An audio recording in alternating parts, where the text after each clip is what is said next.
তারাবির নামাজের নিয়ত, দোয়া ও মুনাজাতের দোয়া কোনটা এবং কিভাবে পড়ব? তারাবির নামাজের আলাদা নিয়ত নাওয়াইতু আন কি জানি উসাল্লিল্লাহি, আমার জানা নাই আসলে, কোরআন হাদিসে পাই নাই তো, কিন্তু আপনাদের তো শুনছি। আচ্ছা, আরেকটা কি তারাবির দোয়া মুনাজাত? তারাবির দোয়া ওই যে 4 রাকাত পর পর কি পড়ে? সুবহানাজিল মুলকি ওয়াল মালাকুতি, আমি এর দুই পারি শুধু। এরপরে কি আছে? আচ্ছা, কি কি জানি আছে। তো এগুলো আসলে কোনো কোরআন হাদিসে নাই, যেহেতু কোরআন হাদিসে নাই সেজন্য আমি পাই নাই। কোরআন হাদিসে থাকলে তো পাইতাম। বুঝতে পারছি কথা? আমরা একসময় দেখছি যে ইয়াং পোলাপান তারাবি পড়তে যায় না। কিরে বাবা তারাবি পড়তে যাস না কেন? বলে হুজুর এখনো তারাবির দোয়া মুখস্থ হয়নি। বুঝতে পারছেন?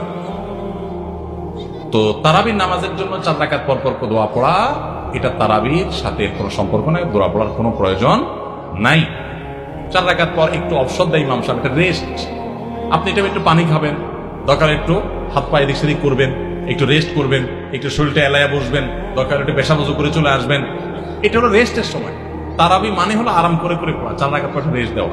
ওই মধ্যপ্রাচ্যের লোকরা, মিডিল ইস্টের লোকেরা আছে, আমাদের দেশেও কোনো কোনো মসজিদ দেখা যায় 4 রাকাত পর পর একটু খেজুর, একটু পানি, একটু চা, একটু খায় মানুষ। তো এটা তো রেস্টের সময়। আপনি রেস্ট না করে কি করতেছেন? ইমাম সাহেব এতক্ষণ করছে, হাবের সব দুমায়া টানছে, আপনি তো এতক্ষণ শুনছেন বসে, কোনো ডিউটি ছিল না। এখন 4 রাকাত পর বরং আপনি আরো ডিউটি শুরু করতেছেন, সুবহানাল্লাহিল মুলকি ওয়াল মালাকুত।